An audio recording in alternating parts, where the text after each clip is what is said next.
2025ல நீங்கள் எதிர்பார்த்த மாதிரி உங்களுடைய இன்வெஸ்ட்மெண்ட்ஸ் பர்ஃபார்ம் பண்ணாதனால 2026ல் நீங்கள் என்ன வித்தியாசமாக பண்ணலாம்? இல்லை இந்த வருஷம் நீங்கள் இக்விட்டியில் ஃபோக்கஸ் பண்ணணுமா அல்லது கோல்டு சில்வர் மாதிரி ப்ரெஷியஸ் மெட்டல்ஸில் ஃபோக்கஸ் பண்ணணுமா? மியூச்சுவல் ஃபண்டில் இன்வெஸ்ட் பண்ணும்போது நீங்கள் டைரக்ட் ஆப்ஷனில் பண்ணுறதுக்கும் ரெகுலர் ஆப்ஷனில் பண்ணுறதுக்கும் உங்களுக்கு என்ன வித்தியாசம்? என்னென்ன சிஸ்டமில் என்னென்ன பெனிஃபிட்ஸ் இருக்குது? இடிஎஃப்ல இன்வெஸ்ட் பண்ணலாமா அல்லது இண்டெக்ஸ் ஃபண்டில் இன்வெஸ்ட் பண்ணலாமா? எது பெட்டர்? இது மாதிரி உங்களுக்கு நிறைய கேள்விகள் இருக்கும். இந்த கேள்விகளை நீங்கள் நேரடியாக எங்கிட்ட கேட்கலாம்.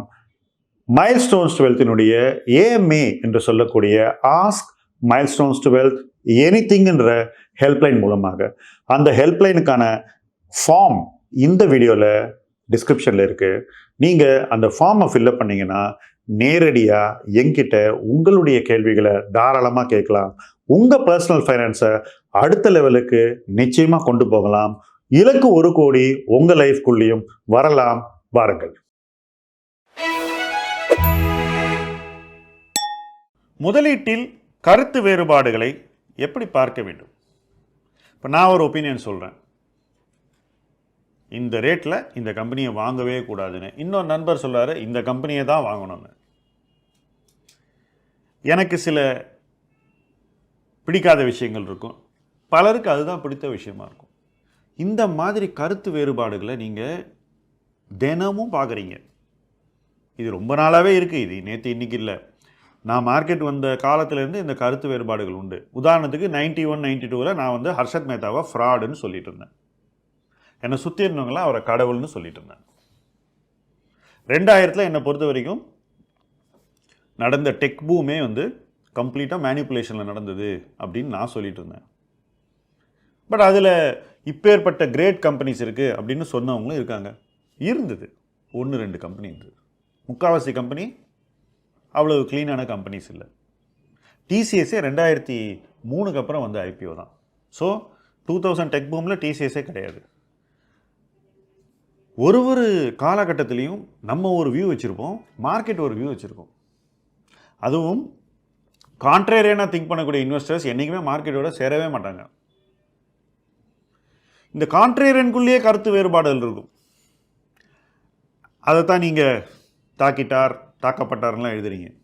அது கான்ட்ரேரியன் ஒப்பீனியனுக்குள்ளே இருக்கக்கூடிய கருத்து வேறுபாடுகள். என்னை பொறுத்த வரைக்கும் நான் வந்து எந்த குரூப்பையும் புனிதர்கள்னு பிஸ்னஸ் குரூப்பை பற்றி நான் பேச மாட்டேன். ஏன்னா எந்த பிஸ்னஸ் குரூப்பும் இந்தியாவில் புனிதன் கிடையாதுங்கிறது என்னுடைய கருத்து. சில பேர் வந்து ஒரு குறிப்பிட்ட குழுமத்தை புனிதன் அப்படின்னு சொல்லுவான், சில பேர் இன்னொரு குழுமத்தை புனிதன்னு சொல்லுவான். யாருமே இதில் புனிதன் கிடையாதுங்கிறது தான் என்னுடைய கருத்து.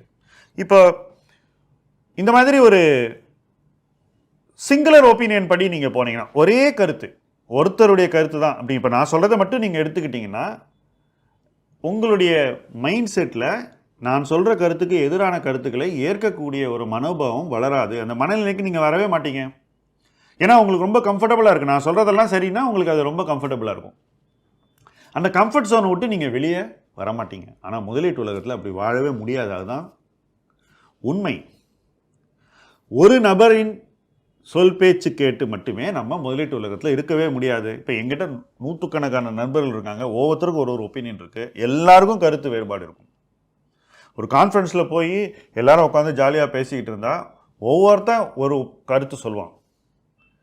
எப்படி ஒரு கருத்தை நம்ம எடுத்துக்கிறது ரொம்ப கஷ்டம். அப்போ ஒருத்தருடைய கருத்தையும் நம்ம அப்ரிஷியேட் பண்ண முதல்ல கற்றுக்கணும். ஓகே, இவர் சொல்கிறதுல இது சரியாக இருக்குது, ஓகே அவர் சொல்கிறதுல இது சரியாக இருக்குது, இது எனக்கு உடன்பாடு இருக்குது, அது எனக்கு உடன்பாடு இல்லைன்னு கருத்துக்களை பிரித்து பார்க்கக்கூடிய ஒரு சக்தியை நம்ம வளர்த்துக்கணும். அதில் நமக்குன்னு ஒரு சில நியாய தர்மங்கள் இருக்கணும். இதெல்லாம் எனக்கு ஏற்பு இருக்குது, இதெல்லாம் எனக்கு ஏற்பு இல்லைன்னு. இந்த கருத்துக்களை அந்த ஒரு பிரிசமில் போட்டுட்டு இந்த பக்கம் விழுந்தால் எடுத்துக்காதீங்க, அந்த பக்கம் விழுந்தால் எடுத்துக்கங்க. ஸோ இந்த வேறுபாடுகளை எப்படி பார்க்கறது அப்படிங்கிறதே வந்து ஒரு மிக முக்கியமான முதலீட்டு தேவை. இப்போ என்னை பொறுத்த வரைக்கும் ஸ்டாக் ரெக்கமெண்ட் பண்ணுறவங்க முக்கால்வாசி பேர், எல்லாரும் நான் சொல்ல மாட்டேன், முக்கால்வாசி பேர் அவங்க ரெக்கமெண்ட் பண்ணுறது மூலமாக அந்த ஸ்டாக்கு விலை ஏறணுன்ற குறிக்கோளுக்காக தான் அவங்க ரெக்கமெண்டேஷனே பண்ணுறாங்க. இப்போ எங்கிட்ட வந்து ஒருத்தர் ரெக்கமெண்ட் பண்ணானாக்கா, நான் சொல்கிறது நான் மார்க்கெட்டுக்கு வந்த நாள்லேருந்து எனக்கு உடனே ஒரு சந்தேகம் வரும், இவன் இதுக்கு முன்னாடி எத்தனை பேர்ட்டு இதை சொல்லியிருப்பான். ஸோ விலையை போய் செக் பண்ணுவேன். விலை ஏற்கனவே ஏறி இருக்கும். இல்லை இது இவனே வந்து சொந்தமாக கொண்டு வந்து சொல்கிறானா, இல்லை இன்னொருத்தங்கிட்டேருந்து வாடகை வாங்கிட்டு வந்து எங்கிட்ட வடை சுட்டுட்டு இருக்கானான்னு நான் யோசிப்பேன். நிறைய பேர் அதை தான் செஞ்சிட்டு இருப்பாங்க ஆக்சுவலாக. ஸோ ஏற்கனவே எல்லாருக்கும் தெரிஞ்ச விஷயத்த இவன் எனக்கு புதுசாக சொல்கிற மாதிரி சொல்லும்போது நான் அதை அப்படியே நம்பி ஏற்றுக்கிட்டு மறுநாள் காலையில் போய் வாங்கினேன்னாக்கா, ஒருவேளை இவனே எனக்கு வித்துக்கிட்டு இருந்தா என்ன அப்படின்ற ஒரு பயம் இருக்கும். அது நடந்துக்கிட்டு இருக்கு, நடக்கும்.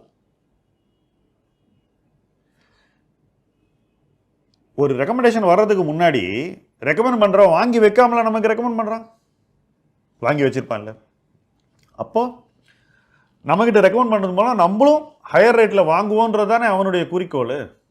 இப்போ நம்ம இன்னும் 10 பேர்கிட்ட போய் சொல்லுவோம், அவனும் வாங்குவான்.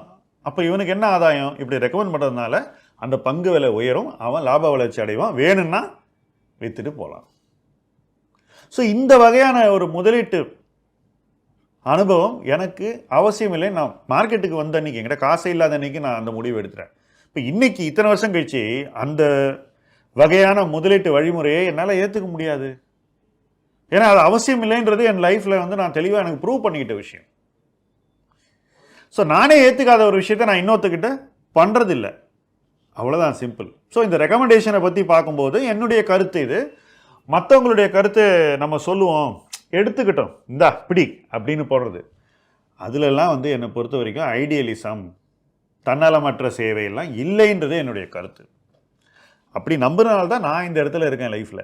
இன்றைக்கி திடீர்னு வந்து நீ மாற்றிக்கோ, நீயும் அவனை மாதிரி பேண்ட் சட்டை போடுன்னா போட முடியாது, அந்த மைண்ட் செட் வராது. இதுதான் இன்வெஸ்டர்ஸினுடைய ஒரு தனித்துவம், அதுதான் அவங்களுடைய ஒரு யூனிக்னஸ். இப்போ சில பேர் டிவியில் வந்து டெய்லி ரெக்கமெண்டேஷன் பண்ணுறான். டிவி என்ன அவனுக்கு காசாக கொடுக்குது? அப்போ அவன் எதுக்காக நமக்கு ரெக்கமெண்ட் பண்ணுறான்? என்ன தன்னலம் இல்லாத பொது சேவையாக பண்ணிகிட்டு இருக்கான்? வேறு ஏதோ ஒன்று நடக்குது இல்லை? அதுதான் இன்றைக்கி நம்ம பார்க்குறோம். ஸோ அதனால தான் எனக்கு வந்து இந்த பப்ளிக் ரெக்கமெண்டேஷன்ஸ் மேலே என்றைக்குமே ஒரு பயம். ஃபஸ்ட்டு இந்த பயம் எதனால் வருதுன்னா அதன் விளைவுகள்னால வருது. அந்த விளைவுகளை பார்க்கும்போது இந்த பயம் எனக்கு கோபமாக மாறுது. ஸோ இந்த மேனிப்புலேஷன் அப்படிங்கிறது ரெக்கமெண்டேஷன் பண்ணுறதுல ஒரு ரொம்ப இன்டெக்ரல் பார்ட்டுங்கிறது என்னுடைய ஃபீலிங். அதில் எனக்கு ஒரு பெரிய கருத்து வேறுபாடு இருக்குது. அதே போல் யார் சொன்னதையும் அப்படியே எடுத்துகிட்டு வாங்கக்கூடாதுங்கிறது செகண்ட் பாயிண்ட். நம்ம தீர விசாரிப்பதே மெய், அதுதான் உண்மை, அதுதான் நமக்கு அரண், அதுதான் நம்மளை சேஃப்கார்ட் பண்ணும். ஸோ நீங்கள் யாரை வேணால் விரும்பலாம், யார் சொல்கிறத வேணால் கேட்கலாம், ஆனால் அவங்கள பிளைண்டாக ட்ரஸ்ட் பண்ணக்கூடாது. இது எனக்கும் பொருந்தும், அதுதான் நான் இந்த இடத்துல சொல்ல விரும்புகிறேன். ஸோ அந்த ஒரு அப்ரோச்சில் நான் ரொம்ப ஸ்ட்ராங்காக இருக்கேன். சில பேர் என்ன சொல்லுவாங்க, அவன் சொல்கிறான் வாங்கடா, அவன் சொன்னால் தப்பாகாது, அது பண்ணுறவனு இருக்காங்க. பட் நான் அந்த வகையில் சேர்ந்தவன் இல்லை. அண்ட் என்னோட ட்ராவல் பண்ணுறவங்களும் அந்த வகையில் இருக்கக்கூடாதுங்கிறது என்னுடைய கருத்து. ஏன்னா அது அவங்களுக்கு நல்லதில்லை. ஸ்டாக் இன்வெஸ்டிங்கில் மற்றவங்க சொல்லி பணத்தை ஃபுல்லாக விட்டவங்க நிறைய பேர் இருக்காங்க. அந்த ஆளுங்களாம் இன்னைக்கு இல்லவே இல்லை. ஒரு நண்பர் வந்தார், நான் பைலட் சார் அப்படின்னார். சரி, வெரி குட். எனக்கு ட்ரேடிங் தான் சார் பிடிக்கும் அப்படின்னார். சரி, வெரி குட். என்ன பண்ணிகிட்ருக்கேன்னு கேட்டேன். நான் வந்து இந்த நபர்கிட்ட 20 லட்ச ரூபா கொடுத்துருக்கேன் சார் அப்படின்னா. அவர் என்ன பண்ணுவார், என் பேரில் வாங்கி வாங்கி விற்பார் சார் அப்படின்னார். சரி, என்ன பண்ணுவார்? எல்லாம் பண்ணுவார் சார், ஆப்ஷன், ட்ரேடிங், ஃபியூச்சர்ஸ் எல்லாம் பண்ணுவார் சார். அவர் பயங்கர பெரிய ஆள் சார், டெய்லி டிவியில் வராரு அப்படின்னா. ஆமாம், டிவியில் டெய்லி வந்துட்டு இருந்தார் சிஎன்பிசியில். கொஞ்ச நாள் ஆச்சு, திருப்பி நண்பர் வந்தார். எப்படி போயிட்டுருக்கு உங்கள் எக்ஸ்பீரியன்ஸ்? சார் என்னோட 20 லட்சம் 4 லட்சம் ஆயிடுச்சு சார். சரி, என்ன பண்ணீங்க? போகிறோன்னு சொல்லிட்டு 4 லட்சத்தை வாங்கிக்கிட்டேன் சார். அப்போ அந்த 16 லட்சம் அது போனதே போதா இருக்கட்டும் சார், லெட் பைகான்ஸ் பி பைகான்ஸ் அப்படின்னாரு. ஸோ 16 lakhs லாஸ் பண்ணிட்டார். இதுக்கப்புறமா அந்த நபர் டிவியில் வந்துட்டு இருந்தார். அவர் வந்து இதே ஆலோசனையை கொடுத்துக்கிட்டு இருந்தார். ஆனால் இன்றைக்கி அவர் இல்லை, இறந்துட்டார். சடனாக இறந்துட்டார், ஏதோ உடல் நலம் இல்லாமல். பட் விட்டவங்க என்னைக்காவது அந்த பணத்தை திருப்பி எடுக்க போகிறாங்களான்னா நிச்சயமாக கிடையாது. பிளைண்டாக ஒருத்தர் சொல்கிற ஒப்பீனியனை கேட்டு பண்ணுறதுனுடைய விளைவு இதுதான். இதனால தான் நான் சொல்கிறேன், கருத்து வேறுபாடுகள் இருக்கணும். ஒருத்தர் ஒப்பீனியனை இன்னொருத்தர் ஒப்பீனியனோட டிஃபரன்ஷியேட் ஆகணும், அது ஆரோக்கியமானது. ஒருத்தரை இன்னொருத்தர் கிரிட்டிசைஸ் பண்ணலாம், தவறு இல்லை, பர்சனலாக பண்ண வேண்டாம். அந்த ஒப்பீனியனை கிரிட்டிசைஸ் பண்ணலாம், அவ்வளோதான். அந்த ஒப்பீனியனை கிரிட்டிசைஸ் பண்ணும்போது நாம் ஏதோ கற்றுக்குறோம். அந்த லேர்னிங் வந்து நம்மளை காப்பாற்றணும். இவ்வளோ தான் எக்ஸ்பெக்டேஷன். அந்த ஒப்பீனியன் சொன்னால் உங்களுக்கு என்ன ஆகணுங்கிறது நமக்கு எந்த குறிக்கோளும் கிடையாது, நல்லாவே இருக்கட்டும். But when opinions fight, something good should come out of it. அதுதான் கருத்து வேறுபாடுகளில் இருக்கக்கூடிய மிக முக்கியமான குறிக்கோளாக இருக்க வேண்டும். So we should not personalise. தாக்கப்பட்டார், நசுக்கப்பட்டார், பிதுக்கப்பட்டார், இதெல்லாம் சொல்லக்கூடாது. There is no need. அந்த ஒப்பீனியன் வந்து தாக்கப்பட்டதுன்னு வேணால் சொல்லுங்கள், கரெக்ட், உண்மை. அந்த ஒப்பீனியன் எதிர்க்கப்பட்டது, வலுவாக எதிர்க்கப்பட்டது, yes, but it is not personal. It's like a debate. அந்த டிபேட்டில் யார் ஜெயிக்கிறாங்கன்னா, யார் ஜெயிக்கிறாங்க தோக்குறாங்கன்றது முக்கியம் இல்லை, யாருக்கு தெளிவு வருகிறது, அந்த தெளிவை எப்படி பயன்படுத்துகிறார்கள், அந்த தெளிவை கொண்டு எப்படி தங்களை வளர்த்துக் கொள்கிறார்கள், இதுதான் சென்ட்ரல் ஆப்ஜெக்டிவ், இதுதான் முக்கிய குறிக்கோள். இந்த குறிக்கோள் நிறைவேறினா கருத்து வேறுபாடுகள் இன்னும் அதிகமாக இருக்கலாம். எல்லாரும் தங்கள் ஒப்பீனியனை வந்து எல்லார்கிட்டையும் சொல்லலாம், அந்த ஒப்பீனியனை எல்லாரும் டிபேட் பண்ணலாம். தப்பு ரைட்டுங்கிறத யார் வேணால் சொல்லலாம், ஆனால் அதை நாகரிகமாக்க சொல்ல வேண்டும். அந்த சொல்லக்கூடிய கருத்து வேறுபாடுகள், தவறுகள், குறைகள் எல்லாமே ஒவ்வொருத்தரையும் ஒரு பெட்டர் இன்வெஸ்டர் ஆக்கணும். இந்த குறிக்கோளை நோக்கி நாம் கருத்து வேறுபாடுகளை ஆரோக்கியமாக பரிமாற்றிக்கொண்டு அந்த பரிமாற்றங்கள் மூலமாக வளருவோம், இணைந்து பயணிப்போம். முதலீட்டு களம் உங்கள் களம். நன்றி.